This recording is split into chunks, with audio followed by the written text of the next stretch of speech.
नमस्कार today news को स्वागत करुछु रमेश आसंतु नजर पकेबा आज केतेक मुख्य खबर ऊपर कटक प्रशासन ग्राम ठारू आरंभ करी शहरी पर्यंत सरकारी सचेतनता शिविर माध्यम स्वच्छतार पाठ पढ़ाउथबा बेले निजे साधारण लोकंकु बांटुछि दूषित एवं अपमिश्रित पानीय जल एभली एक अभावनीय घटना देखा मिली कटक जिला कटक सदर ब्लॉक रे सूचना अनुसार कटक सदर ब्लॉक रे गतकाली जातीय पंचायत दिवस पालन होइतिला।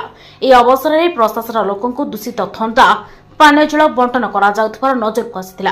प्रबल ग्रीष्म प्रवाहर वृद्धि जोगु उक्त कार्यक्रम में जोग देइथिबा शताधिक लोकंक स्वास्थ्य अवस्था को लक्ष्य रखी प्रशासन पक्षरु थंडा पानीय जल एवं ओआरएस पानी व्यवस्था करा जायतिला। किंतु थंडा पानी जेउ सबु कंटेनर बॉक्स रे थिला ता भितरे कला कला गुंड पानी रे देखिबा मिलितिला।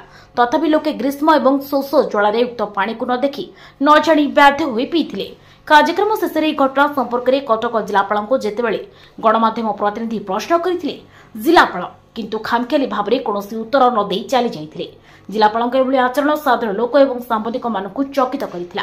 तेज ए स्पष्ट अनुमय होछि जे प्रशासन और पानी जोगाइथिबा संस्था मध्य मधुचंद्रिका अति निबिड़ अच्छी। तेणु जिलापाल जाणीशुणी कौन प्रतिक्रिया देले नाही।